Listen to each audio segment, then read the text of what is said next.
Bienvenue sur la chaîne Teams des riches. Aujourd'hui je vais vous parler de comment un enfant de chef de tribu Nelson Mandela est devenu président de la République sud-africaine.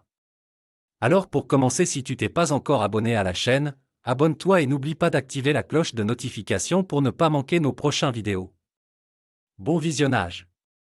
Né dans un village sud-africain, Nelson Mandela est le premier de sa famille à aller à l'école.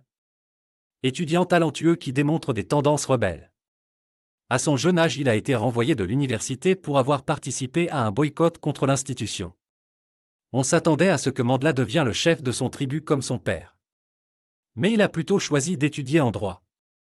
Vers la fin de 1956, Mandela et un groupe d'environ 150 manifestants ont été arrêtés pour soupçon de trahison politique.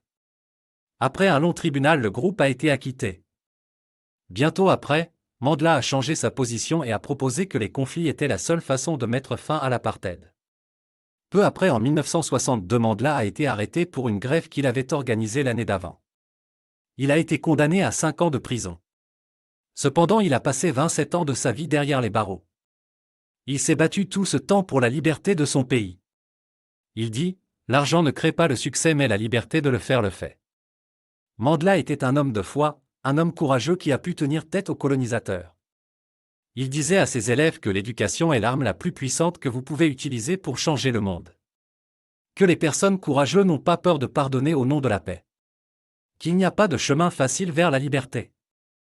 Alors lève-toi et ne souhaite pas que ça soit facile pour toi. Mais que tu sois plus fort, plus résistant, plus courageux pour que tu puisses changer ton monde. Tu dois changer ta façon de faire. La vie n'est pas ce qu'elle est. Elle est juste ce que nous pensons qu'elle est. Et tous les jeunes Africains devraient être fiers d'avoir une grande personnalité qu'ils pourraient prendre comme exemple. Mandela a su faire de son pays une grande république. Le Sud-Afrique doit sa grandeur et sa liberté à Mandela. Si aujourd'hui toi aussi tu veux changer ta vie et devenir un héros comme Nelson, alors je te conseille de chercher à suivre le parcours de ton idole. Un adage dit, je cite, « Si tu ne sais pas faire, il faut savoir imiter ». Fin de citation. Si tu veux réussir, tu veux être une personne remarquable, un grand homme, tu dois te lever. Tu dois changer ta façon de voir la vie. Il est temps d'oublier le passé et passer à autre chose. Tu dois apprendre à vivre comme un riche, te comporter comme un riche et tu te rendras compte que ces personnes riches ne sont pas très intelligents que toi. Abonne-toi et surtout n'oublie pas d'activer la cloche de notification.